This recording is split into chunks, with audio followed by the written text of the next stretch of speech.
Bonjour et bienvenue sur Swim Smart, le podcast qui aide les adultes à intégrer la natation dans leur vraie vie. Je suis Théo, coach en natation, passionné de sport d'endurance.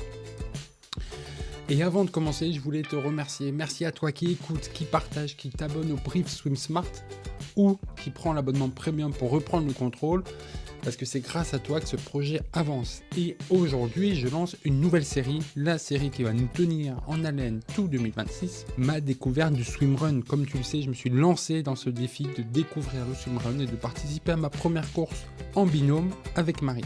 Alors, à travers plusieurs épisodes cette année, je vais explorer ce sport encore méconnu en tant que pratiquant débutant. Alors, pour ce premier épisode, j'ai l'honneur de recevoir Mathieu Poulain, kiné du sport, ancien triathlète, pratiquant de swimrun, et co-créateur du podcast L'Instant Swimrun. Et il l'a caché pendant tout le long de l'épisode, mais il est champion du monde de swimrun. Donc autant dire que ces conseils-là valent de l'or. Alors avec lui, on va plonger dans l'esprit d'aventure, comprendre la force du binôme, parler matériel et valeurs de ce sport hors norme. Et qui dit série dit plusieurs épisodes, et le deuxième est déjà enregistré. Il va sortir en octobre. Ça sera avec Bertrand Soulier. Bertrand Soulier, je t'en ai déjà parlé plusieurs fois, je vais t'en reparler.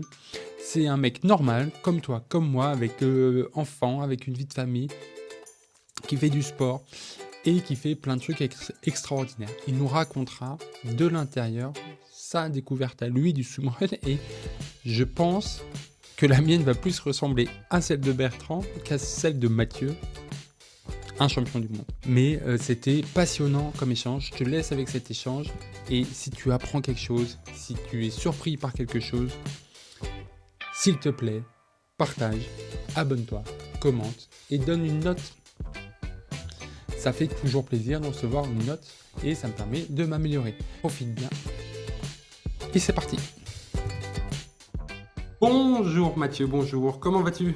Bonjour Théo, écoute, ça va très bien, merci de me recevoir dans ton podcast. Merci à toi, c'est un grand plaisir de t'avoir.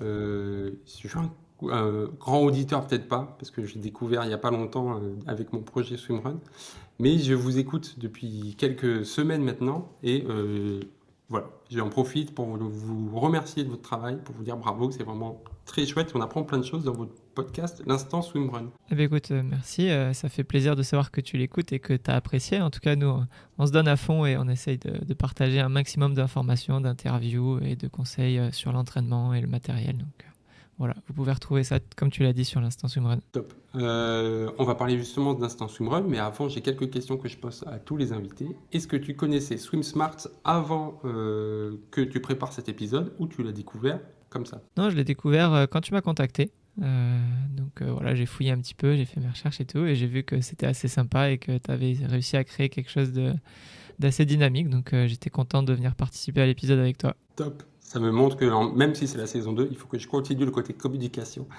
qui est, qui est pas encore... Ouais, je me suis même dit qu'on devrait s'inspirer un peu de ce que tu fais parce que tu es assez actif sur Instagram et sur les réseaux et j'ai trouvé le contenu assez sympa. Donc voilà, ça m'a donné des idées aussi. Trop bien. Trop cool. Oui, j'ai l'impression qu'on est un peu obligé de passer par là. En termes de visibilité, on est un peu, c'est pas forcément ce que je préfère, mais j'ai l'impression qu'on est obligé pour avoir des retours, pour que les gens partagent. Ouais, moi je suis d'accord, c'est quelque chose qui est maintenant obligatoire, comme tu le dis, et c'est pas forcément, moi en tout cas, dans ma formation de base, donc c'est vrai que c'est pas simple, mais on essaye quoi. On essaye, et j'ai trouvé que justement ce que tu arrivais à faire, c'était cool, et je me disais, j'ai encore des progrès à faire. Ah bah, si ça peut te rassurer, va voir mes toutes premières publications. Je pense que j'ai fait beaucoup de progrès et que j'en ai encore à faire, ça va continuer. Deuxième, c'est pas vraiment une question, je commence l'interview avec un vinyle, donc c'est ton vinyle à toi. En fait, chaque fois, je prends un vinyle de ma collection personnelle, je l'écoute avant, ça me met un peu dans l'ambiance, dans le mood, et je prends un vinyle qui a un lien avec le thème de l'épisode. Donc ton vinyle à toi, il est juste derrière, il est caché, c'est l'aventure d'Oldelaf. Je ne sais pas si tu connais Oldelaf. Pas du tout. Pas du tout. J'espère qu'il écoute, donc tant mieux. C'est un chanteur français, un chanteur à texte, et qui mêle humour et chanson. Et l'album s'appelle Aventure, et je t'ai fait venir ici parce que je me lance dans une aventure, comme beaucoup, le swimrun, et on va parler de ça.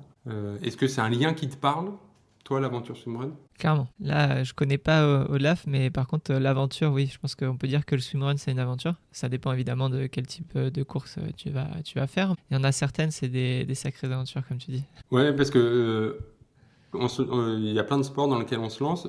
C'est quand même assez cadré, assez habituel. Par exemple, la course à pied, quand on se lance, 9 fois sur 10, on a déjà fait à l'école, on a déjà fait dans d'autres sports. La swimrun, c'est quand même la nage en eau libre qui n'est pas forcément faite par tout le monde. Et puis, soit du trail, soit de la course. Mais la combinaison des deux, c'est bien souvent quelque chose de nouveau pour le pratiquant. Ouais, clairement. Puis même, de toute façon, si tu remontes aux origines du swimrun, à la base, avant même d'être un sport, d'être le swimrun, c'était Otio, vu que c'est né en Suède, et ça veut dire d'île en île. E-til-e, en fait, en suédois. Clairement, c'était pas juste nager courir finalement, c'était une aventure. C'était un défi entre potes à la base où les gars se sont dit on va partir d'une île qui est au sud de l'archipel pour remonter vers une île au nord de l'archipel et il n'y avait aucune trace, aucun parcours.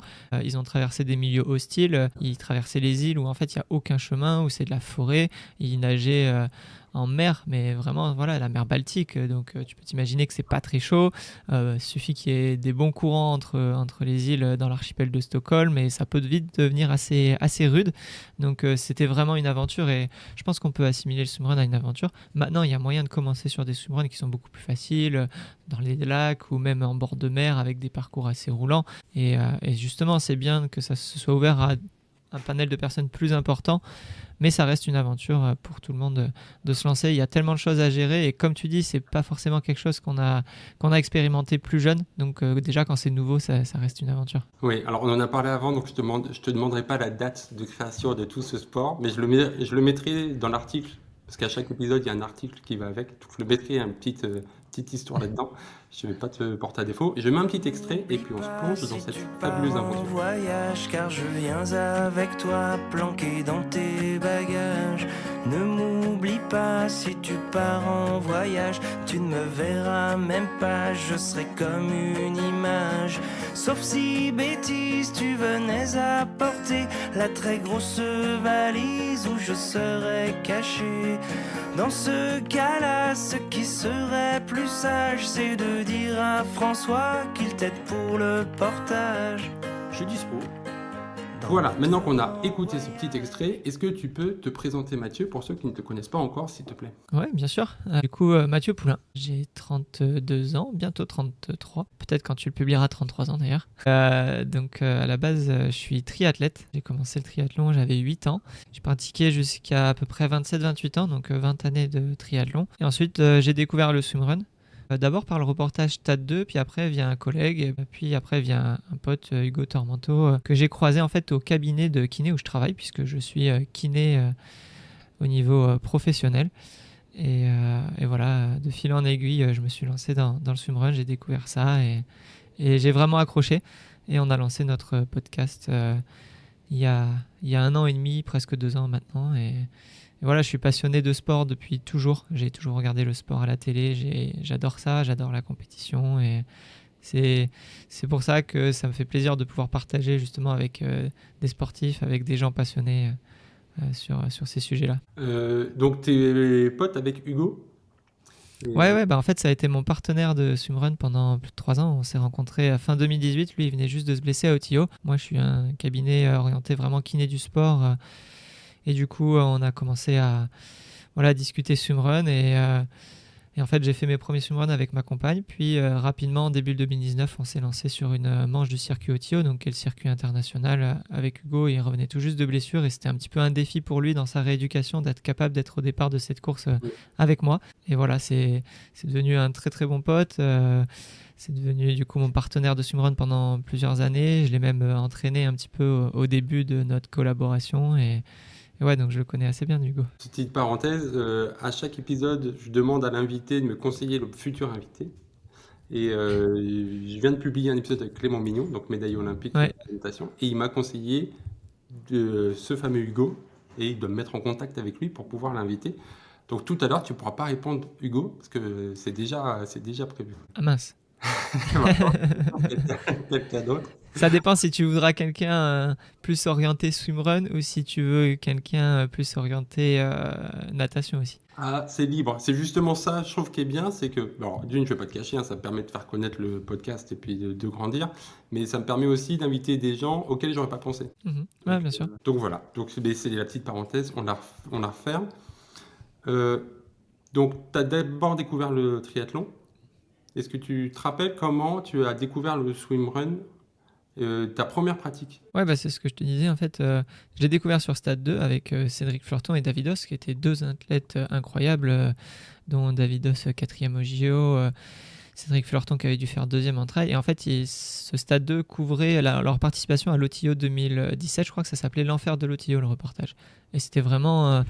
le reportage, c'était incroyable, quoi. Quand tu regardais ça, les conditions, elles étaient apocalyptiques. Ce jour-là, c'était la tempête. Et tu avais deux athlètes hors normes. Et pendant toute la course, je me disais, ils vont gagner, ils vont gagner. Et en fait, à la fin, ils finissent genre 7e en ayant eu toutes les galères possibles, le froid, les chutes, les crampes. Enfin bon, c'était quelque chose. Donc sur le coup, quand je l'ai découvert, je me suis dit, jamais je ferai ce sport. Nager avec des chaussures et des plaquettes aux mains. En plus, j'étais triathlète, mais j'aimais pas du tout nager en plaquettes. Je me suis dit, c'est pas fait pour moi. Et après, ma collègue finalement de travail faisait du swimrun, donc elle m'en parlait régulièrement. Et après, quand j'ai rencontré Hugo, le fait de discuter avec lui de manière un peu plus précise du sport, je me suis dit, en fait, ça a l'air vraiment sympa. Et donc, j'ai essayé mon premier swimrun, je crois que ça devait être début octobre 2018, avec ma compagne Eugénie Plane. Voilà, et c'était notre premier, c'était un format 15 km. Et évidemment, comme n'importe qui fait son premier swimrun, on a fait toutes les erreurs possibles, quoi. Alors 15 km, alors, parce que j'y connais rien du tout en swimrun. 15 km, c'est le distance totale ou c'est juste la distance course ou juste la distance natation? Comment ça... C'est la distance totale et ça devait être à peu près 3-4 km de natation pour 11-12 de course à pied. Globalement, les ratios qu'on retrouve régulièrement sur les courses, ça va être 80% de la distance en course à pied, 20% de la distance en natation. Ça peut être un peu moins, ça peut être un peu plus. Ça varie d'une course à l'autre évidemment, mais en moyenne, on est dans ces eaux-là. Moi qui suis nageur, ça m'arrange pas des masses. J'aurais préféré un peu l'inverse. Je pense que le ratio est dans ce sens-là, mais si tu compares en temps passé sur l'un et sur l'autre, pour quelqu'un qui est non nageur, le temps passé dans l'eau paraît assez important. Donc finalement, avoir une base de nageur, d'après moi en swimrun, c'est le plus important. Donc finalement, c'est pas si mal pour toi. Justement, la partie réservée aux abonnés premium, on va en parler de ça, de quel est D'accord. l'impact d'un passé de nageur au swimrun et d'un passé de triathlète. Mais ça sera dans la partie premium. Là, on va rester très général. Pour qu'on puisse se rendre compte, est-ce que tu te souviens combien de temps vous aviez mis pour faire ce format 15 km? C'est difficile de se rappeler exactement, hein, mais ça devait être entre peut-être 1h40, 1h45 à l'époque. C'était 15-16, je sais plus exactement, mais ouais, c'était dans ces eaux-là, quoi. Ouais, Entre ouais. 1h30, 2h, c'est sûr. D'accord. Donc un effort quand même long, intense. Ouais, quand même. Nous, on venait du triathlon courte distance, donc c'était surtout des S, format S qui durent à peu près 1 heure, et des formats M au maximum qui durent 2 heures. Donc ça restait encore dans notre zone, pas de confort, mais sur laquelle on pouvait être performant, quoi. Tu as parlé, je crois que c'est quasiment le mot qui est venu après. Quand tu as parlé de swimrun, tout de suite, tu as parlé de binôme. Et je trouve que Ouais. c'est un élément fort et c'est ça qui, moi, m'attire dans le swimrun, c'est le binôme. Est-ce que tu peux nous parler un peu plus de ça, de l'impact que ça a d'être en binôme quand on fait ce genre de course? Clairement, le binôme, ça fait partie intégrante du sport qu'est le swimrun, même si maintenant on voit des courses où c'est possible de prendre le départ en solo. Je pense que c'était aussi une bonne chose que ça s'ouvre au solo, ça permet d'accueillir un maximum de personnes qui n'ont pas encore rencontré quelqu'un, justement de participer à des courses et d'ensuite rencontrer un partenaire qui potentiellement a fait toute la course à côté de soi, en fait en solo aussi, et qui serait intéressé pour courir avec. Moi, j'avais jamais fait de sport vraiment comme ça en équipe, à part les contre-la-montre par équipe en triathlon, et tout de suite, j'ai trouvé ça hyper intéressant parce qu'on est vraiment dans l'entraide, dans la gestion de l'un, de l'autre, et le partage, quoi. Le partage d'une aventure, comme on le disait au début, le partage d'un effort, et des fois, ça peut être des hauts, ça peut être des bas aussi. Donc, il faut réussir à gérer les humeurs de chacun. Quand on court avec ses compagnes, je peux vous dire que ça peut être explosif aussi à des moments, mais on apprend à se connaître. Et puis il y a aussi une autre chose que moi j'ai remarqué en commençant le swimrun et en courant du coup avec quelqu'un d'autre, c'est que souvent on va chercher encore plus loin dans nos ressources qui sont parfois un peu insoupçonnées parce qu'en fait on n'a pas envie de décevoir l'autre. Alors c'est à double tranchant parce que dans certains cas ça va nous permettre d'aller chercher bien mieux que ce qu'on imaginait. Dans certains cas on va prendre des décisions qui ne sont pas forcément les bonnes pour notre santé.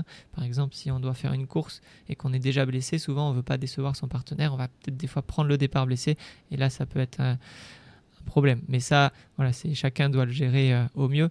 Mais au moment de la course, il y a vraiment quelque chose qui se passe quand on est en binôme et quand tu franchis une ligne d'arrivée, peu importe la place, tu sais que tu as vécu un truc à deux, tu as partagé quelque chose de grand, quoi. Et c'est carrément le truc qui me botte le plus. Mais ce côté de partage, parce que forcément quand il y a plusieurs, ça tire un peu tout le monde vers le haut, mais on n'est que deux. Par exemple, moi je sais que quand je joue au water polo, ou au foot, ou au hand, pardon, excuse-moi, j'avais du mal à gérer le fait que des fois on gagnait alors que j'avais été nul et des fois on perdait alors que j'avais été bon. C'est ce côté, ça peut être compensé. Là, quand t'es deux, c'est plus compliqué, quoi. Ouais, c'est sûr. Mais ouais, ça arrive aussi. Hein. Des fois, quand t'es dans ton binôme et tout et que t'es le boulet, c'est difficile mentalement de dire c'est moi le frein, quoi. C'est moi qui limite le binôme, mais ça fait aussi partie du jeu et tu sais que un jour ça sera peut-être toi, mais peut-être que la fois d'après ça sera ton binôme. Donc c'est important aussi d'expérimenter plusieurs courses avec son binôme pour voir si ça fonctionne et si les rôles s'inversent et après finalement c'est vrai que plus tu es homogène, mieux c'est. C'est le cas quand tu cours avec un binôme homme si tu es un homme et avec une binôme femme si tu es une femme, donc de la même catégorie. Quand tu cours en mixte, l'approche est complètement différente puisqu'en général, si tu veux chercher un petit peu de la performance, le gars va être plus fort. C'est quand même recommandé pour aller chercher le mieux possible. Et dans ce cas-là, c'est lui qui va faire tout le travail, en tout cas sur le début de course, et la fille va être derrière, mais elle doit pas ressentir cette sensation-là d'être le boulet, puisqu'en fait, c'est juste naturel, on va dire. C'est comme ça au niveau des capacités physiques. Et surtout, j'ai vu de nombreuses fois les rôles s'inverser en fin de course parce que des fois les gars sont un petit peu orgueilleux et ils en mettent un peu trop en début et puis à la fin ils se font ramasser et c'est la fille du binôme qui tracte et ça m'est déjà arrivé donc j'ai aucun problème à le dire, c'est normal. Et toi justement tu disais que tu avais commencé avec ta compagne et tu avais changé après.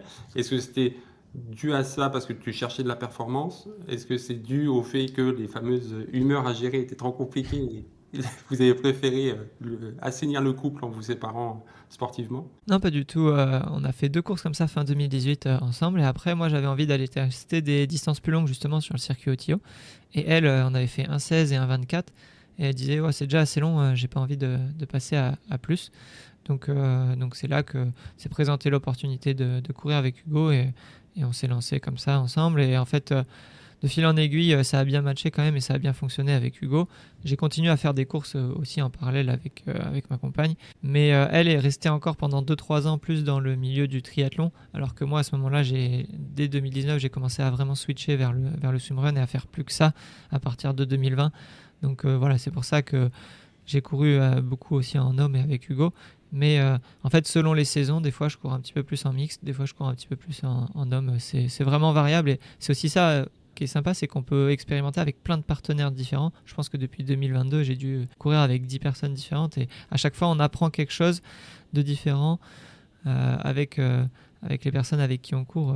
Chacun a une manière de fonctionner propre à lui-même et finalement, tu apprends sur toi, sur tes forces, tes faiblesses, sur ta manière de gérer l'équipe, le relationnel. Enfin, c'est hyper intéressant. Et j'ai perdu la question pendant que tu parlais. C'est parce que je parle trop. Non, c'est parce que j'avais la question en tête et puis tu as dit un truc qui m'a donné envie de... Et tu t'es dit, tiens, je pourrais poser ça aussi. Voilà. Et, tu disais, comment tu gères la différence de niveau? Tu veux dire quand tu cours en mixte ou même dans un binôme même, je suppose que tu as aussi une différence de niveau quand tu cours avec quelqu'un du même sexe que toi, mais est-ce qu'il y a un moment où il y a trop d'écart entre les deux et du coup, il vaut mieux faire autre chose ou en tout cas avoir d'autres objectifs? Je pense que le mot-clé, c'est objectif. En fait, tout dépend des ambitions que tu as et de l'objectif que tu t'es fixé en amont. Si tu veux vraiment aller chercher la performance et gagner, tu vas chercher forcément à avoir un binôme avec qui tu es vraiment homogène, qui soit le plus proche de toi à la fois en natation et en course à pied pour aller chercher la meilleure perf. Parce qu'à un moment donné dans ton binôme, si pendant toute la course, toi tu es obligé de tracter par exemple en natation, tu te fatigues, et après en course à pied, si lui ton binôme est beaucoup plus fort que toi, il va te tracter, il se fatigue, et puis souvent c'est celui qui nage devant qui se fatigue le plus, parce qu'en course à pied, il est en sur-régime et tu as le cœur qui monte beaucoup plus et après il doit encore faire le travail en natation. Donc moi j'aime bien quand je vais chercher de la perf et que j'ai des objectifs de résultats, avoir un binôme avec qui je suis le plus homogène possible, mais surtout avec qui je m'entends très bien et en qui j'ai confiance. Je sais que si j'ai un problème, il va être là pour m'aider, qui va être aidant aussi pendant la course. Après, quand je cours en mixte avec ma compagne, je sais que sur le papier, en natation et en course à pied, je suis plus fort. Donc je vais me mettre à son service en fait, dans un binôme. Et après ça marche aussi quand je vais courir avec un pote pour m'amuser. On s'est dit avant la course, voilà, on s'en fiche du résultat. Le but c'est de profiter de la course, de partager la course ensemble, on va s'amuser. Des fois je cours avec mon frère aussi, qui a un très bon niveau, mais qui est peut-être un petit peu en dessous de moi pour l'instant, parce que là il s'entraîne beaucoup, donc peut-être qu'il va me doubler. Mais du coup voilà, on sait que le but de celui qui est plus fort, ça va être d'optimiser la performance de celui qui est un peu moins fort. Et on va aller trouver du plaisir là-dedans, en fait, à optimiser tous les petits détails. Et voilà, donc ça dépend vraiment de ce que tu te fixes comme objectif. Pour moi, c'est ça qui fait la diff. Si tu vas faire une course pour t'amuser, pour partager, juste sans objectif de résultat, tu peux courir avec n'importe qui. Il n'y a aucun souci. Mais voilà, c'était ça sur lequel je voulais rebondir, sur l'alignement des objectifs des deux personnes comme c'est un binôme. C'est très important et c'est là où dès la création de l'équipe il y a la communication qui doit être en place, parce qu'il faut pas avoir peur de dire non, j'ai pas cet objectif, c'est ça que je veux faire. Donc déjà là il y a la communication et un travail d'équipe qui se met en place, quoi. Ouais, clairement, ça part du début. Et en fait même moi ça peut être des erreurs que j'ai fait au tout début quand j'ai commencé, et maintenant c'est clair dès le début, quoi. T'inquiète, on va faire la course ensemble, on s'en fiche du résultat, on veut juste profiter parce qu'on est potes dans le quotidien, et en fait je veux vivre ça avec toi. Et puis après il y a des fois où là, cette course-là, je la cible, j'ai envie de performer. Mon binôme, est-ce qu'il est d'accord pour ça? Oui, non. Si t'es pas aligné sur les objectifs, il faut peut-être mieux attendre une prochaine course où tu n'auras pas d'ambition pour faire la course avec cette personne. Ouais, mais ça me rappelle quand j'entraîne et que je me fais une planification avec le ménageur. Il y a des compétitions où on doit performer, d'autres compétitions où c'est plus le plaisir. Et il faut savoir jongler. Et c'est là où c'est peut-être un peu plus compliqué. Les compétitions où on va pour le plaisir, accepter d'y aller tranquille. Ouais, c'est ça, c'est accepter d'y aller tranquille. Mais moi, justement, pour moi, si c'est posé sur la table avant la course, il n'y a aucun souci en fait. Tu vois, faut que ça soit posé, ça soit dit. Aujourd'hui, c'est tranquille, on s'amuse. Aujourd'hui, par contre, on se met la misère, quoi. Ouais. On y va, quoi. On donne tout, on fait la guerre, on va jouer devant. Si c'est dit avant, il n'y a pas de souci, quoi. De toute façon, tu es un peu obligé de le dire avant, parce que ça va aussi, ta préparation va dépendre de ça. Si c'est un truc où tu veux te mettre misère, ta semaine de charge, tu vas peut-être la décaler un petit peu, alors que si c'est un truc où tu t'amuses. Ouais, après, chacun a une manière différente de percevoir et de voir les choses, hein. Moi, je le vois parce que j'entraîne aussi pas mal, et j'ai pas mal de binômes en swimrun, et j'ai couru avec beaucoup de personnes, et il y a des gens, tu leur dis tiens, on fait la course là, ils disent ok, et en fait ils vont pas forcément se préparer pour la course, et peut-être que toi oui. Donc en fait c'est quand même important de vraiment poser les choses en amont, parce que c'est pas parce que tu te dis tiens, j'aimerais bien faire cette course que les deux ont le même objectif en tête, quoi. Donc non, ouais, il faut parler, en fait, c'est la communication, quoi. Et il y a des gens qui ont du mal à communiquer, et ça reste la base là des sports en équipe, et donc du swimrun, hein. Bah tiens, justement, communiquer pendant la course. Comment toi tu le vis? Est-ce que vous communiquez sur votre état de forme, état de santé, ou alors toi tu préfères rien dire et puis on file? Comment tu vois le truc? Clairement, il faut se dire les choses pendant une course, hein. C'est vrai qu'au début, moi j'ai eu tendance des fois à attendre vraiment le moment où j'étais au fond du sac pour dire attention, je suis pas bien là. Mais en fait, c'était déjà trop tard. Et du coup, l'information, elle passe trop tard. Et limite, le partenaire, il peut être surpris. Ah bon, t'es pas bien, mais j'avais pas vu. Et du coup, quand t'as rien dit et que t'as pas voulu ranger ton ego, en fait, tu le payes au centuple ensuite, parce que t'as fait une grosse partie du début de course en sur-régime. Alors que si tu communiques bien et que et que dès que tu sens que tu as un coup de moins bien, dès que tu sens qu'il y a un truc qui est pas parfait, tu le dis. C'est pas forcément un problème en fait, c'est juste l'exprimer et dire oula, là tu vois, je sens que j'ai mon ischio, il est pas au top, peut-être que sur les parties montantes par exemple, on peut relâcher un peu parce que je voudrais pas qu'en fin de course il soit inopérationnel quoi.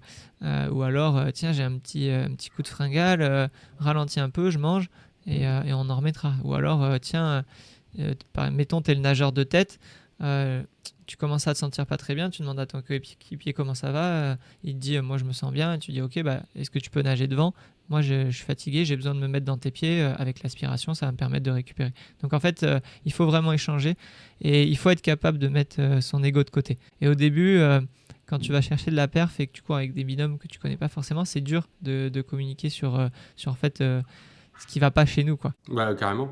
On est tous un peu pudiques là-dessus. Donc c'est sûr que de dévoiler un peu ce qu'on peut prendre pour des faiblesses quand on sont pas, c'est tout à fait normal. Mais ce qu'on peut prendre pour des faiblesses, les dévoiler, ça va être compliqué. J'en profite, tu parlais de se mettre dans les pieds quand on nage.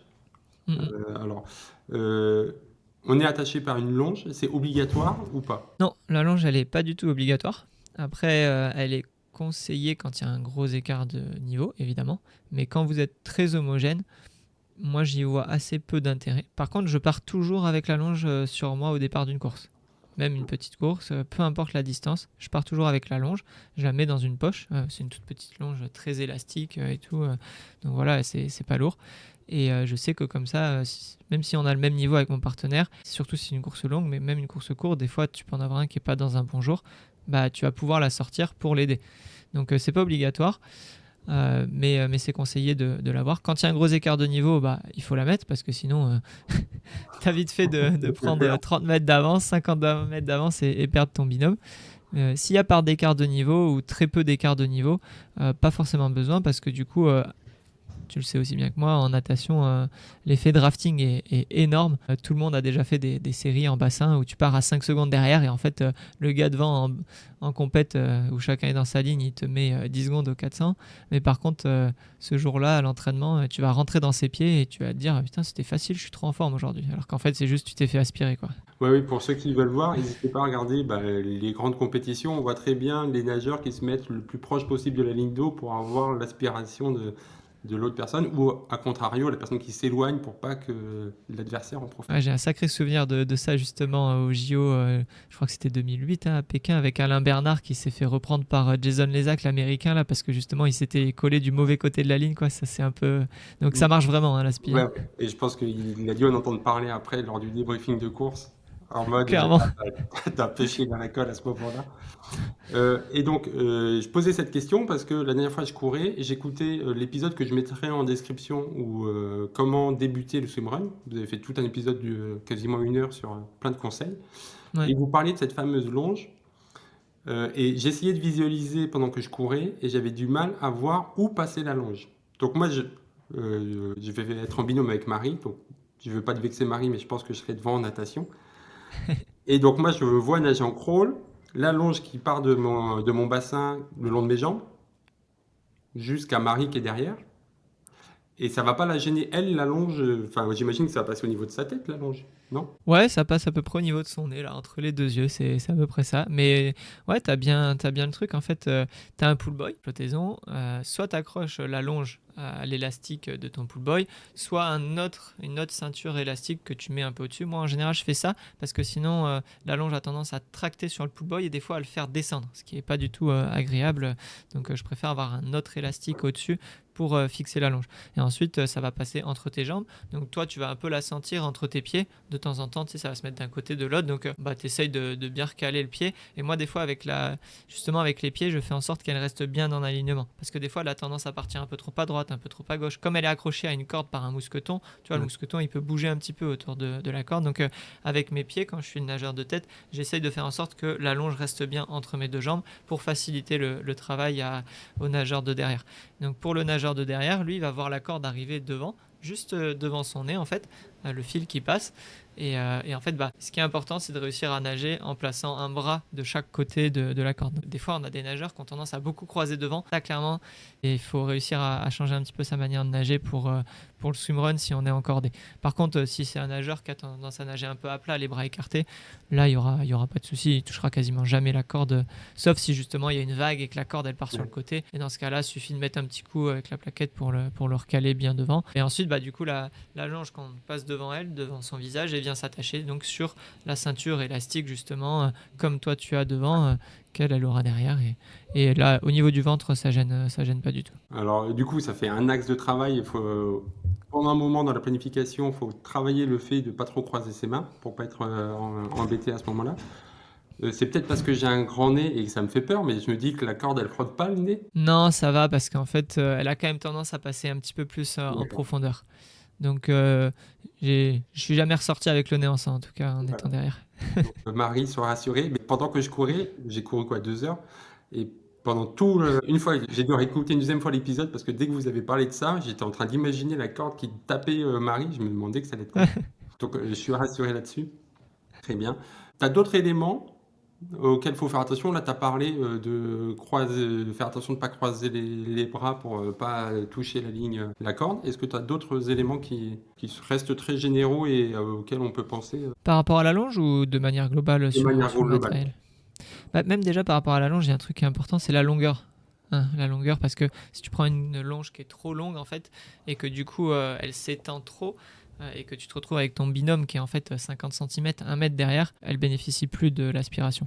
Donc il faut s'entraîner, il faut faire plusieurs tests avec différentes tailles et diamètres de longe pour voir quelle est la corde qui lui permettra d'être vraiment le plus proche possible. Je pense que pour être confort, avoir les pieds qui grattent, les mains qui grattent les pieds du binôme devant, c'est plutôt pas mal. Et après, certains font même en sorte d'avoir quasiment presque la tête, le nez au niveau des chaussures, et du coup nagent les bras très écartés. Ça leur permet d'être quasiment sur la vague de leur coéquipier, et donc ça peut être très efficace. Ça, c'était pour finir un petit peu sur la longe.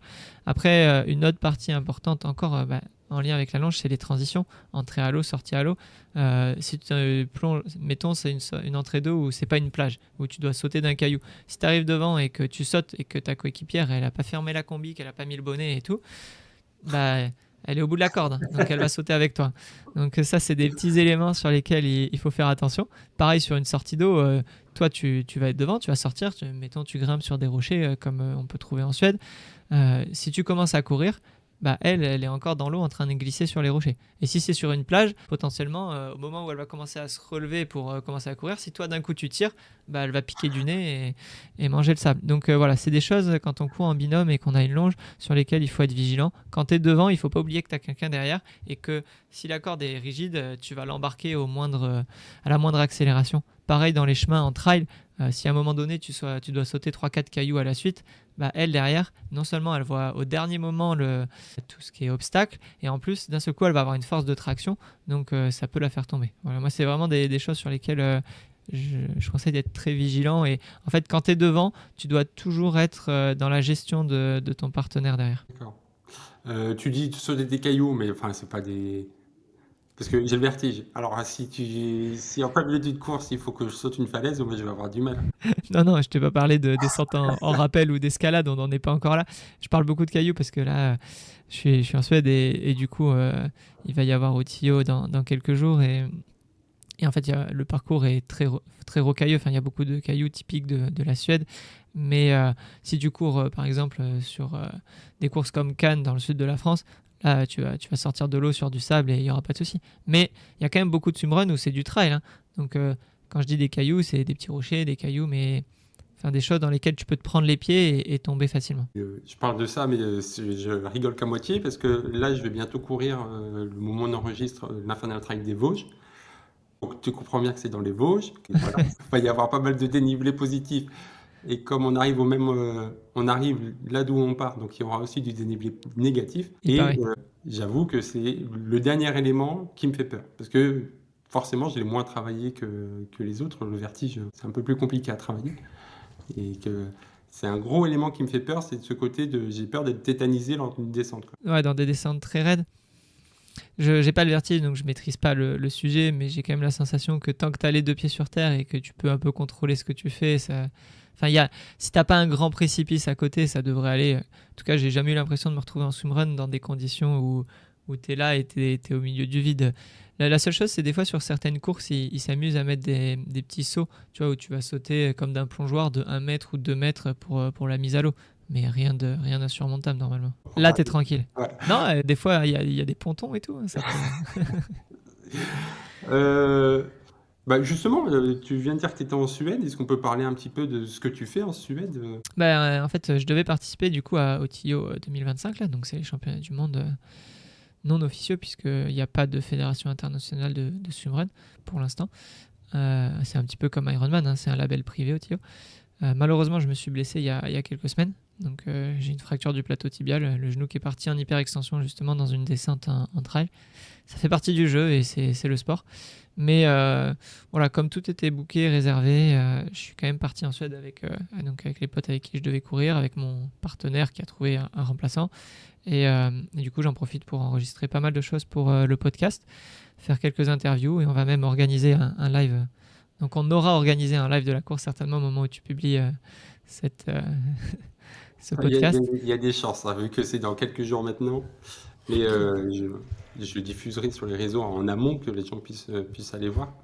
Je suppose que vous avez une page Instagram. Vous avez d'autres... Ouais, on a une page Instagram, page Facebook, le podcast, le Substack aussi, et un compte Facebook, un compte YouTube sur lequel normalement il y aura aussi la diffusion du live de la course des championnats du monde. Donc ça sera certainement à la fois sur Facebook et sur YouTube. Donc même ça sera possible de le retrouver a posteriori, donc pour ceux qui écouteront l'épisode.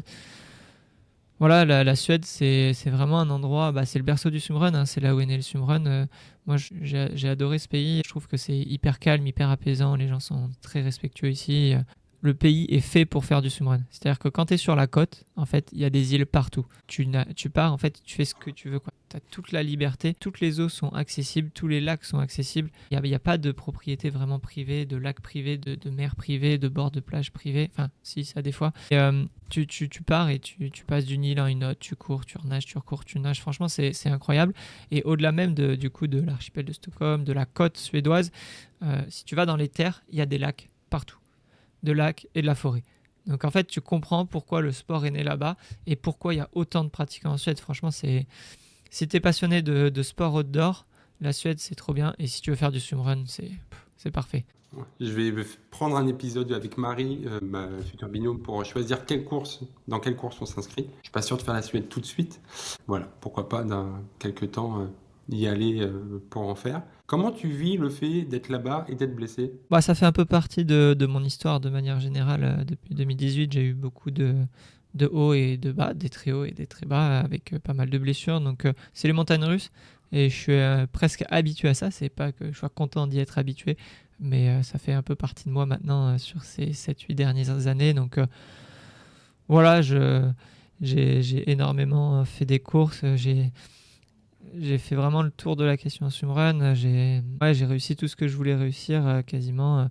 Donc en fait, maintenant, c'est beaucoup du bonus, beaucoup de plaisir à faire des compétitions. Mais voilà, je vois cette blessure comme aussi une opportunité de vivre l'événement d'une autre manière. Je vais pas être dans la course, mais je vais quand même le vivre de l'intérieur. Et c'est vrai que chaque année, quand je faisais au TIO, je me disais c'est vraiment dur, là, j'en peux plus. Je préférerais être sur le bateau en train de regarder et d'encourager. Je sais que là, quand je serai sur le bateau en train d'encourager, je me dirais j'aurais aimé être dans la course. C'est toujours comme ça. Mais en vrai, ça va être hyper sympa de le vivre d'une manière différente et aussi de pouvoir le faire vivre aux gens. J'essaie de rendre le sport le plus accessible possible et le plus visible possible au maximum de monde. Et je pense que ça passe par là.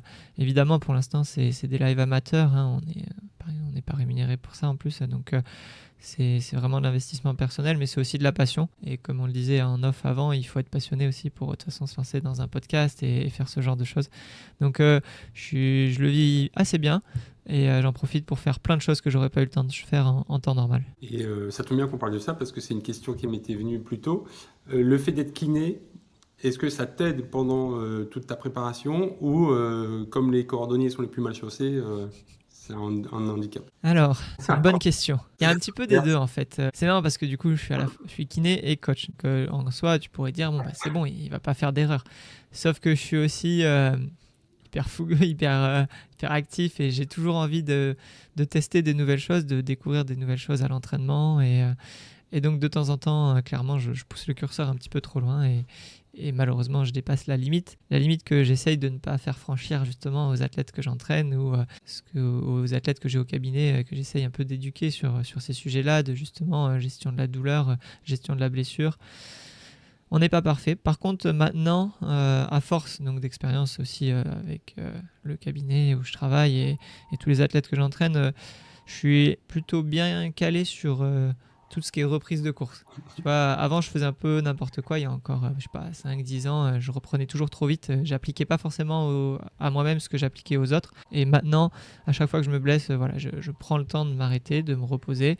Et il y a des choses assez basiques comme déjà tant que tu as mal dans le quotidien à la marche, ça sert à rien d'essayer d'aller courir en fait, ça ne marchera pas et tu vas redéclencher une douleur et ça va pas le faire. Et si tu commences à avoir une douleur dès la reprise, c'est que c'est encore trop tôt, il faut prolonger un petit peu l'arrêt avant de reprendre. Donc voilà, c'est des choses que je m'applique maintenant. Et ensuite, c'est des protocoles de reprise de course, d'alternance marche-course sur plusieurs jours, plusieurs semaines, parfois plusieurs mois dans des patients qui ont des pathologies vraiment très graves. Mais voilà, quand on respecte son corps et les signaux qu'il envoie, ça fonctionne bien. Donc sur tout ce qui est reprise, c'est clair que ma casquette de coach et de kiné, elle fonctionne bien et maintenant je réussis à me l'appliquer. C'est plus sur le côté charge d'entraînement où là j'ai encore du mal à m'appliquer ce que j'applique aux autres et des fois je pousse le curseur un peu trop loin. Oui, le fameux j'ai mal quand je marche, mais quand je vais courir, ça sera chaud, donc ça va aller mieux. Ça, faut pas l'écouter, on est d'accord. On est d'accord, c'est pas une bonne idée. Après, si tu te blesses et que tu as ta course dans 4 jours et que c'est l'objectif de ta saison, je t'interdirai pas de prendre le départ. Si par contre tu te blesses et que la course elle est dans longtemps, à un moment donné, il faut juste s'écouter et se dire si j'ai mal en marchant et que ça chauffe en courant, ouais, c'est cool, ça va tenir pendant quelques jours, une semaine, 2 semaines. Mais il y a un moment donné, ça va coincer. Et quand ça va coincer, en fait, la durée d'arrêt, elle sera encore plus longue. Et du coup, la durée d'arrêt, quand elle est plus longue, la phase de reprise, elle doit être encore plus progressive. Et donc, du coup, tu as perdu encore plus de temps. Et ça, c'est difficile à comprendre au début. Oui, c'est sûr. Et une autre question que je voulais par rapport à ton métier, tu disais que tu étais kiné du sport.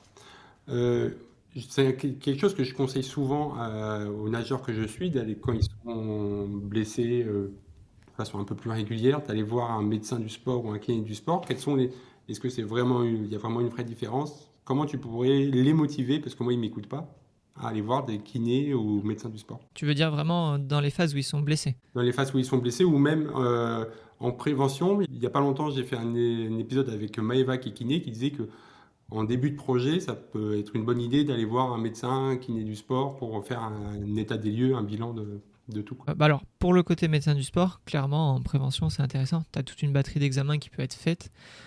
Et tu peux aller tester en fonction de tes antécédents. Tu vois déjà tout ce qui est examen cardiaque, électrocardiogramme de repos, électrocardiogramme d'effort, test d'effort, échographie transthoracique. C'est des choses à laquelle on ne pense pas forcément quand on fait du sport, mais en fait, malheureusement, on voit beaucoup de malaise cardiaque, des fois sur des terrains de foot, c'est assez médiatisé, mais dans différents sports, ça existe. Donc ça, en prévention, clairement, le médecin du sport, à ce niveau-là, il a une importance majeure.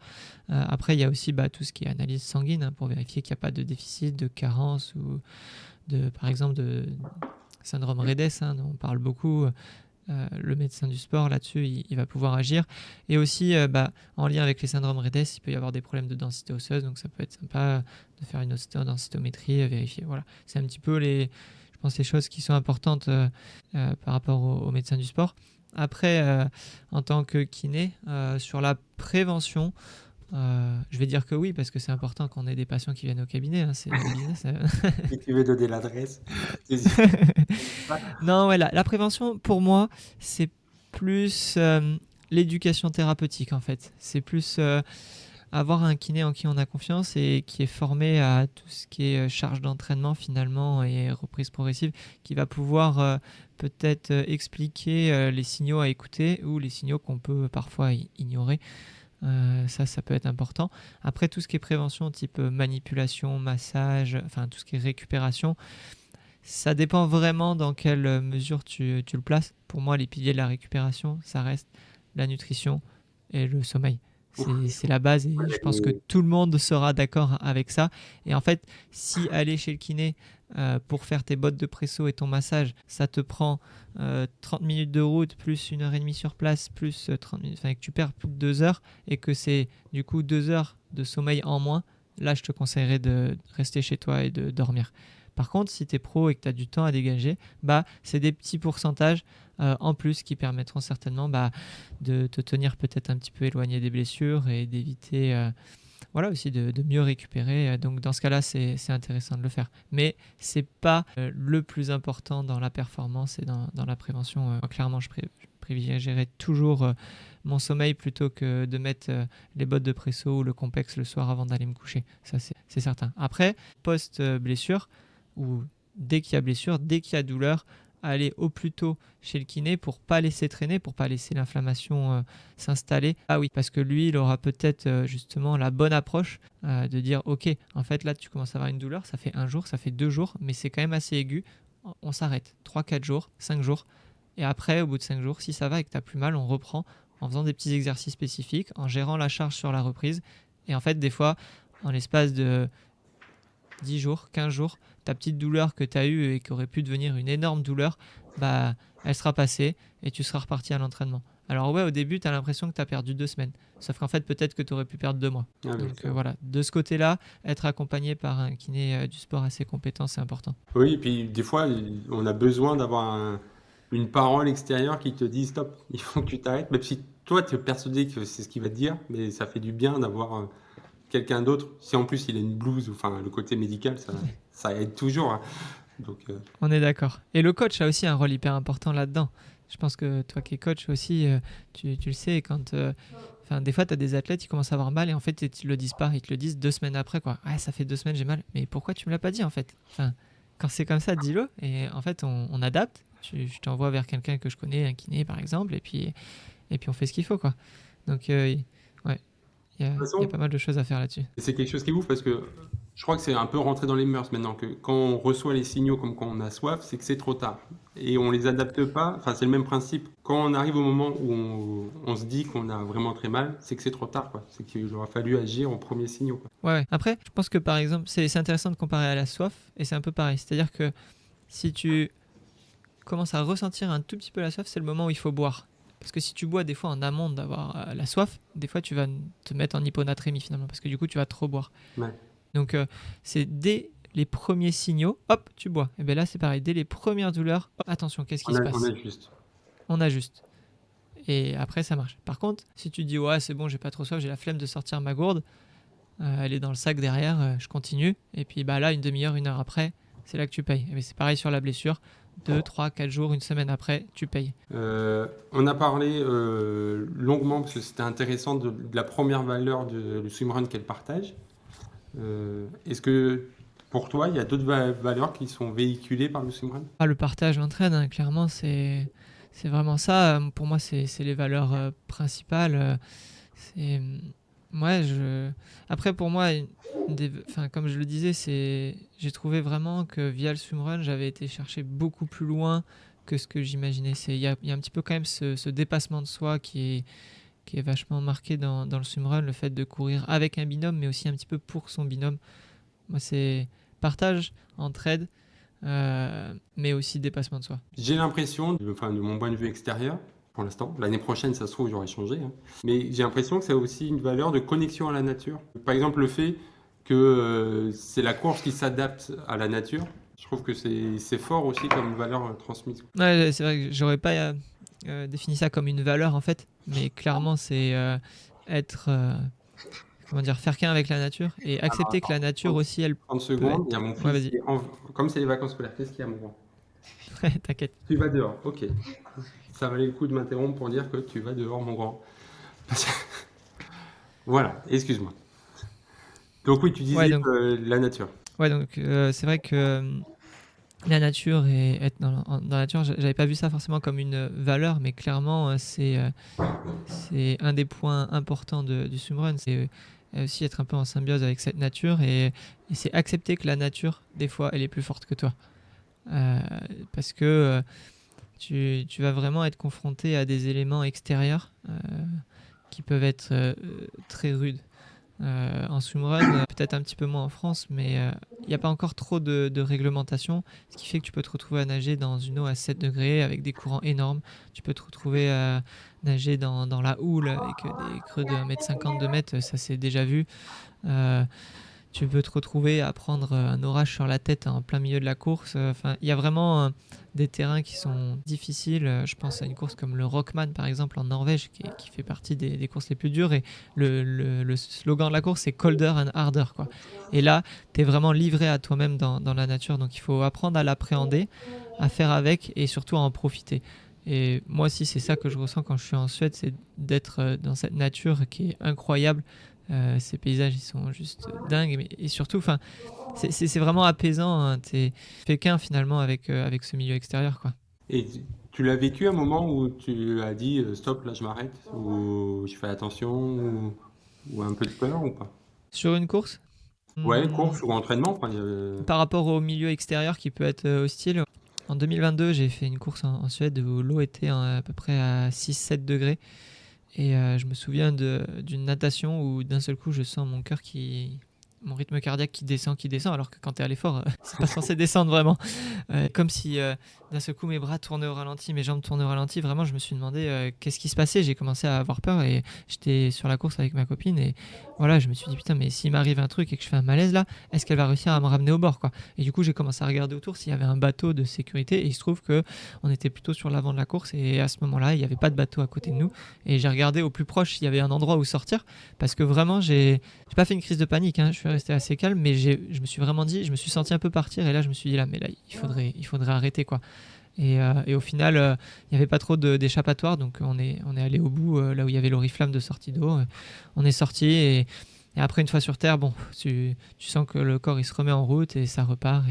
Et c'est vraiment une des fois où j'ai le plus ressenti, c'est presque un peu cette peur et ce moment où tu dis, oula, mais là, il faudrait mieux que j'arrête plutôt que de continuer. Après, il y a eu des fois où ça a été très dur physiquement, où là, tu as des envies d'arrêter et d'abandonner, évidemment, mais tu le fais pas non plus parce que souvent, tu es en binôme.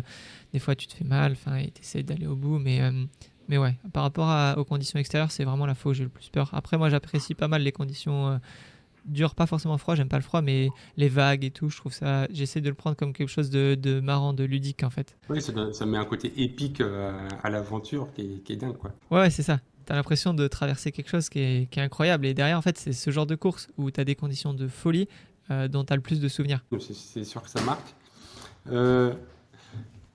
Donc, une nouvelle fois, je le rappelle, mais vous avez fait un épisode qui est trop bien sur comment débuter le swimrun. Donc, on ne va pas faire de doublon, mais j'incite les gens qui veulent se mettre au swimrun à l'écouter.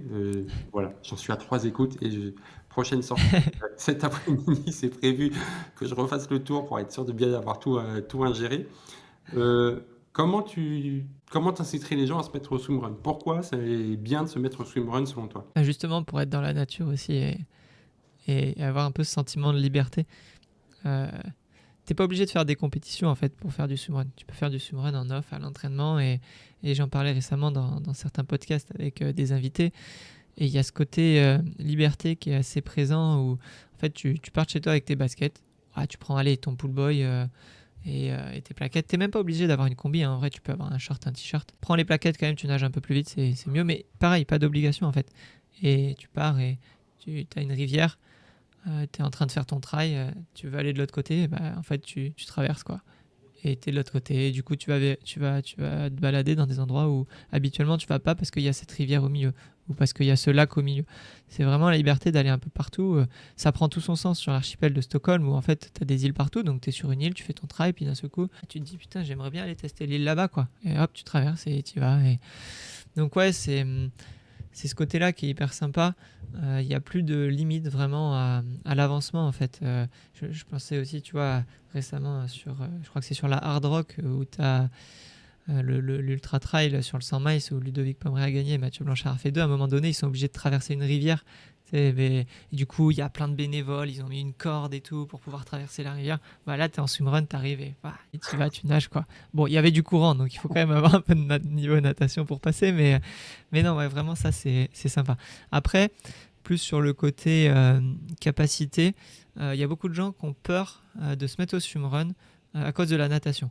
Donc toi, tu tiens un podcast sur la natation. Je pense qu'une grosse partie de ton auditoire, c'est des nageurs ou des gens qui veulent nager, donc à qui ça va pas forcément faire peur. Mais pour beaucoup de gens, pour les trailers notamment, la natation, c'est quelque chose qui est inquiétant. En triathlon, c'est pareil. Ils ont peur de la partie natation. Et du coup, en swimrun, souvent, quand tu regardes le ratio, tu vois, comme je te disais, tu fais une course de 16 bornes, il y a 3 km de natation. Tu te dis, mais 3 km de natation, je sais pas nager, je vais pas y arriver. Sauf qu'en fait, ce qu'il faut regarder, c'est est-ce que tu es capable de nager 400 mètres ou 600 mètres, ou en tout cas, la distance de la plus longue natation de cette course-là. Et si la réponse, elle est oui, en fait, vas-y. Lance-toi, ne t'inquiète pas, il n'y a aucun souci, tu vas y arriver. Et les natations passent beaucoup plus vite que ce qu'on peut imaginer, surtout avec le matériel actuel, où si tu as envie d'aller chercher du bon matériel, tu as des pull buoys énormes qui t'apportent énormément de flottaison. Mais franchement, ça en devient indécent. Enfin, même moi qui suis plus nageur, je trouve que c'est même devenu trop. Mais par contre, ça a l'avantage de rendre le sport hyper accessible à beaucoup de personnes. Et pareil, les plaquettes, ça aide quand même à vraiment prendre de l'eau. La plupart des nageurs, ils ont des problèmes, enfin des non-nageurs plutôt, ils ont des problèmes à trouver l'appui devant. Je pense que tu en as beaucoup parlé aussi dans tes épisodes, mais le catch, la prise d'appui, elle est pas simple. C'est une question de feeling. En fait, là, c'est un petit peu coupé en swimrun parce que tu as une plaquette. Donc dès que tu poses la main, finalement, tu as un appui assez important et tu vas pouvoir prendre de l'eau et tracter jusque derrière. Donc finalement, ça facilite vraiment les portions de natation. Donc voilà, pull buoy, plaquette, combi, ça déroule quoi. Il faut se lancer, faut y aller, faut pas avoir peur. Oui, puis l'avantage de la plaquette, c'est que tu sais tout de suite si ta main est mal placée, parce que tu vas tout de suite sentir la main qui part dans C'est sûr que si elle part sur le côté, c'est que c'est pas bon. Donc ça permet aussi d'orienter un meilleur appui. Tu parles de matériel justement. Là, je vais partir en recherche de partenaires en équipement, parce que forcément, c'est un investissement, tout le matériel. Est-ce que tu as des marques? Est-ce que toi-même, tu travailles avec une marque en particulier? Moi, j'ai un partenariat avec une marque suédoise qui s'appelle Arc Sport, enfin Arc Swimrun à l'époque. Une marque du coup qui est née sur l'archipel avec les meilleurs swimrunners mondiaux à l'époque. Ils me suivent depuis 2019 jusqu'à maintenant 2025. On verra si ça continue, je l'espère évidemment. Et en termes de matériel et de qualité de produit, c'est pas parce que je suis en partenariat avec eux, c'est clairement ce qui se fait de mieux en termes de souplesse au niveau des épaules, en termes d'élasticité. En Suède, les tarifs sont aussi un peu chers, donc c'est quand même plutôt sur la partie haut de gamme, même s'ils ont des combinaisons d'entrée de gamme et tout qui sont déjà pas mal du tout. Après, il y a plein d'autres marques qui font du matériel de swimrun et qui fonctionnent très très bien. Des marques comme Orca, Sumarpo plus récemment, qui est une marque américaine, se sont vachement inspirés de ce que proposait Arc et du coup on maintenant propose des combis vraiment de très bonne qualité. Même des retours des gens qui sont sponsorisés par ces marques-là, il y a souvent encore un petit déficit par rapport à Arc, mais du coup, à contrario, tu te retrouves avec des combis des fois avec un néoprène un tout petit peu plus épais ou un peu plus résistant. Donc finalement, si tu es débutant et que tu veux une combi qui va durer, ça peut être intéressant. Et si tu peux te permettre d'avoir deux combis, ça peut être intéressant par exemple d'avoir une combinaison Arc que tu gardes uniquement pour les compétitions, pour être le plus à l'aise et le plus léger possible sur tes courses, et une combinaison d'une autre marque un petit peu moins chère mais qui sera un peu plus robuste, un peu plus résistante. Et après on a des marques françaises qui sont vraiment pas mal et aussi qui ont progressé avec par exemple Mako, la marque de Jessica Harrison, qui est une triathlète olympique et qui a fait cette année One Water Race, donc qui est une course d'orientation swimrun sur 3 jours et 250 km, et justement elle a développé évidemment des prototypes pour cette course, donc ils ont bien progressé aussi. Tu avais des marques comme Zerod, après un peu plein de marques en fond, mais sans avoir vraiment développé le côté swimrun. Il y a beaucoup de marques aussi où ils ont juste pris des combinaisons de triathlon ou d'eau libre qu'ils ont coupées en fait au niveau des manches et au niveau des jambes avec un zip devant. Donc ça fait l'affaire des fois au début, mais c'est quand même beaucoup plus lourd, beaucoup plus rigide. Pour courir, tu surchauffes. C'est quand même moins agréable.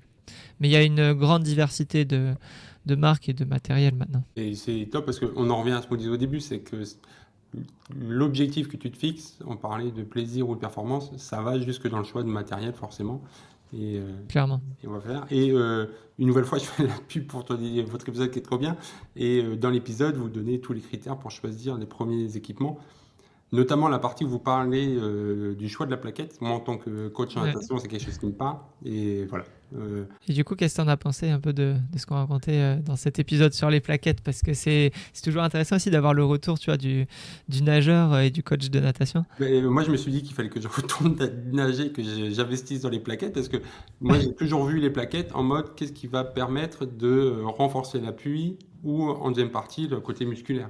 À aucun Ouais, moment, je je me vois. suis dit on va adapter la fréquence, et c'est ce que vous dites, en fonction de ta fréquence, de ton amplitude et tout. Donc, quand j'ai écouté ça, je me suis dit évidemment pourquoi j'y ai pas pensé plus tôt, et ça m'a donné en tête plein d'exercices différents avec des tailles différentes. Et évidemment que de toute façon, à chaque fois que je parle de natation, il faut trouver l'équilibre entre ta dépense énergétique et ton efficacité. Et qu'il faut bien choisir, enfin, si tu fais un mouvement qui est méga efficace mais qui te flingue l'épaule, à voir si tu tiens sur la distance, quoi. Donc c'est toujours ce côté d'équilibre qui est primordial. Et je me suis trouvé un peu con de pas avoir fait le rapprochement plus tôt entre la taille de la plaquette, la fréquence, et de pouvoir travailler un peu différemment. Ouais.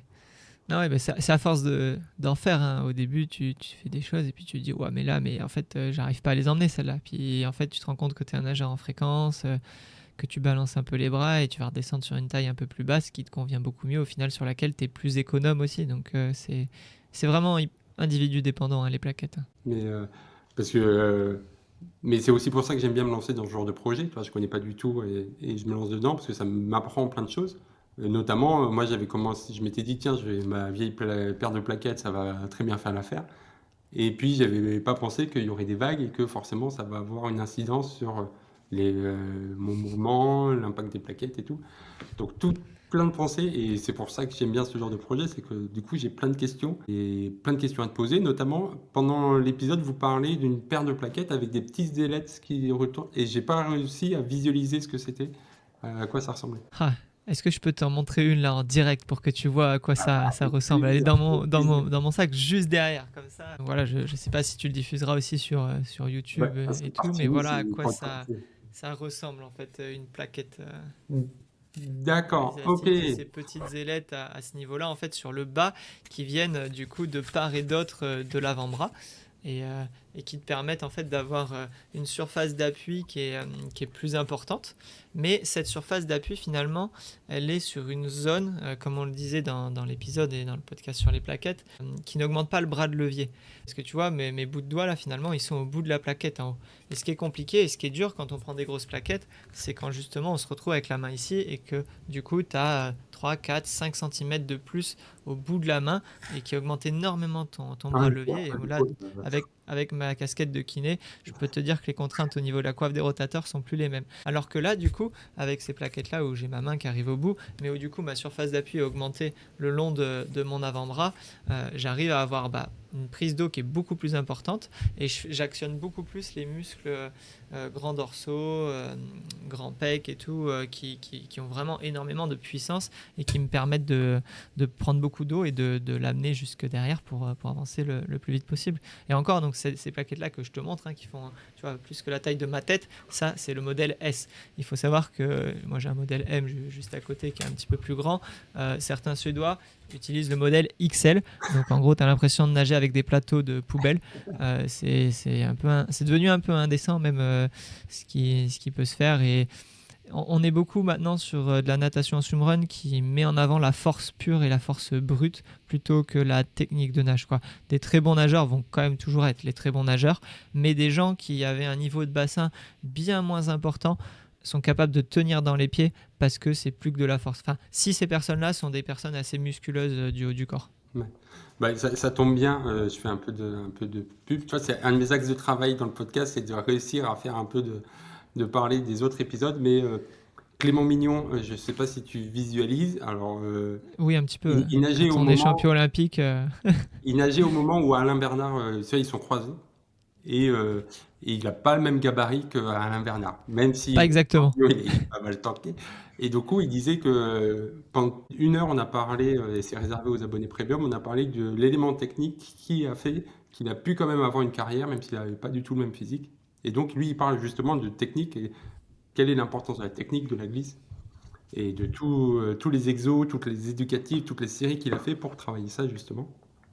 Donc, mais c'est ouf que ce genre c'est pas un problème, hein, mais de ce genre d'interrogation se retrouve aussi dans le swimrun. Ouais, mais tu retrouves un petit peu toutes les problématiques que tu peux avoir en fait dans les différents sports, hein.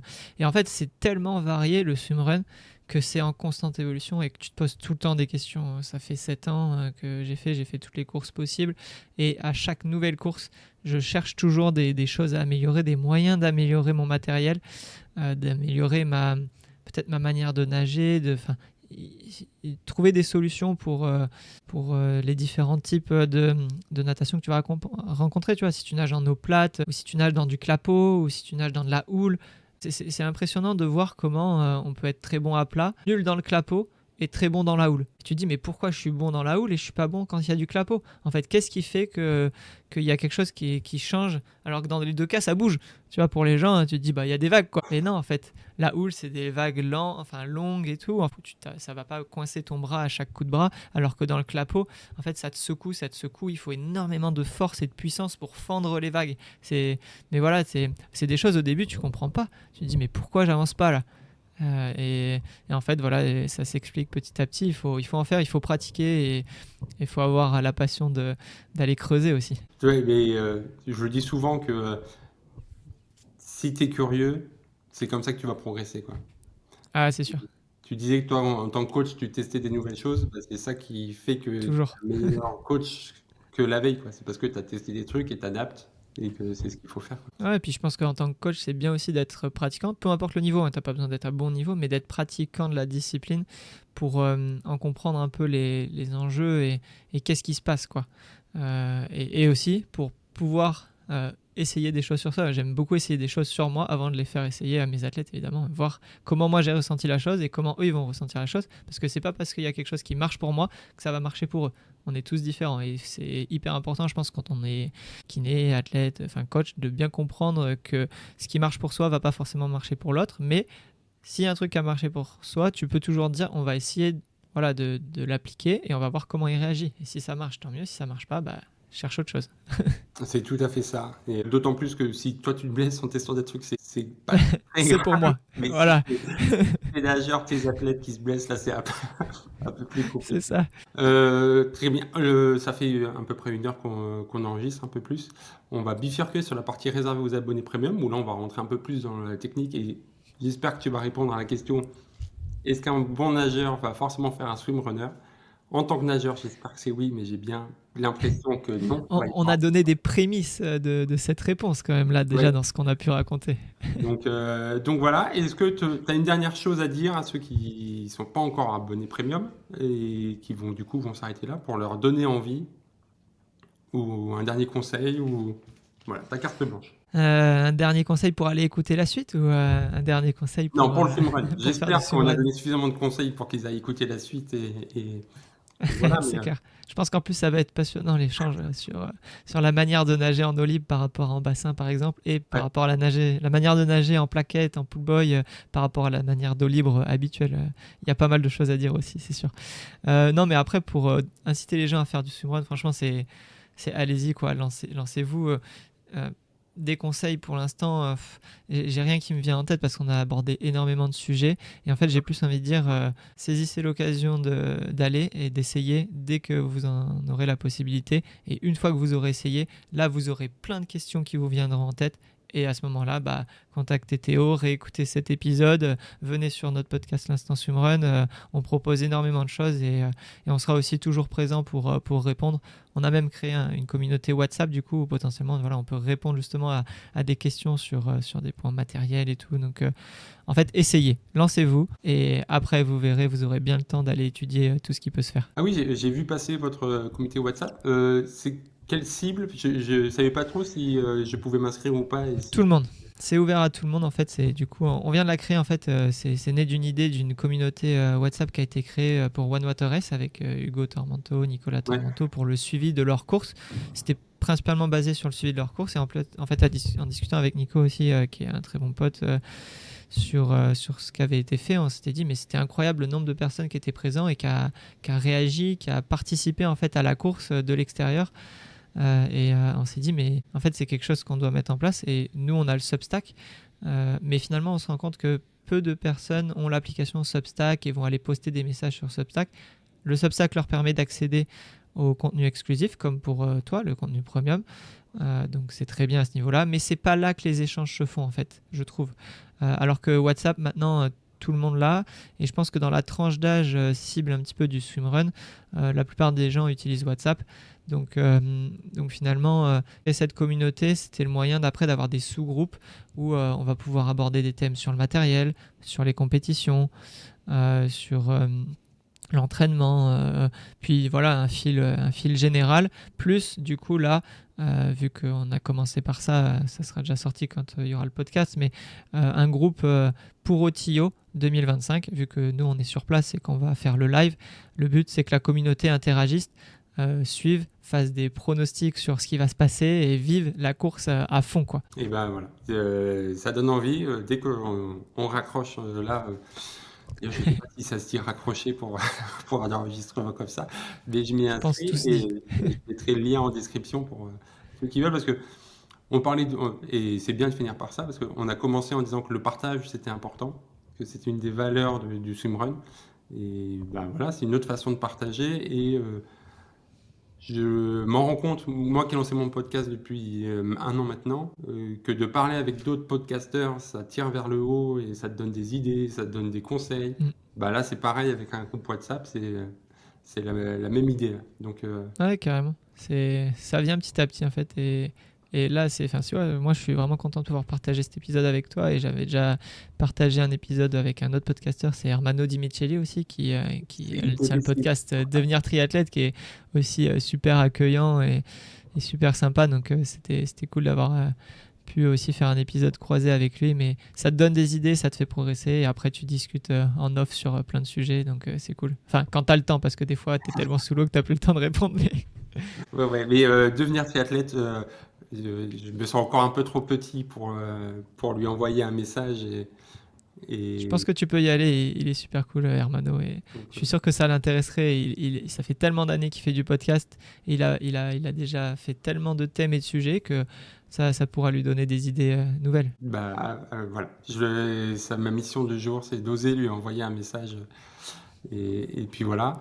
Je te dis un faux au revoir parce que nous on va continuer, mais comme ça nous permet de dire au revoir à ceux qui s'arrêtent là et qui n'ont pas encore pris l'abonnement premium, alors que je rappelle que l'abonnement premium, je sais pas si je t'avais expliqué ce qu'il y avait dedans, mais du coup il y a une partie exclusive de chaque interview, il y a 2 capsules plus techniques par mois, tu as un plan détaillé, et c'est la grosse nouveauté, j'enregistre un épisode d'1 heure que les gens écoutent en nageant et je leur dis quoi faire en nageant.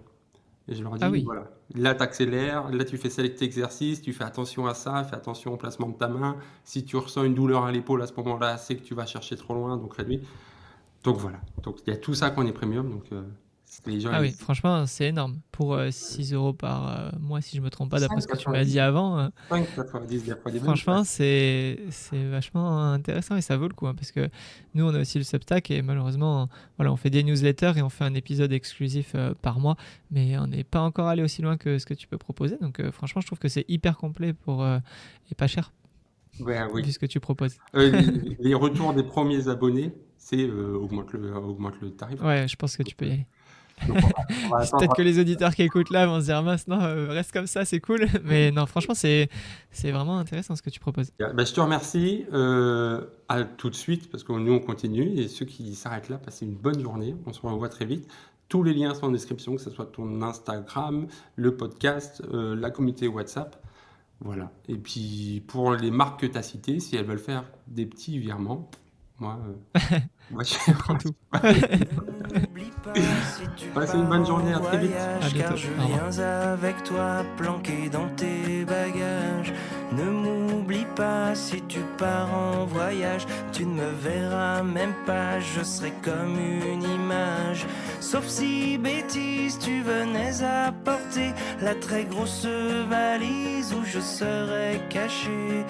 Dans ce cas-là, ce qui serait plus sage, c'est de dire à François qu'il t'aide pour le portage. Merci d'avoir suivi ce premier épisode de la série Ma découverte du swimrun. D'ailleurs, il va falloir que je trouve un nom à cette série. J'espère que cet échange avec Mathieu Poulain, champion du monde de swimrun et co-créateur du podcast, de l'excellent podcast L'Instant Swimrun, t'aura donné envie de découvrir cette discipline. D'ailleurs, si tu veux prolonger l'expérience, va écouter le dernier épisode de L'Instant Swimrun, consacré justement à Mathieu.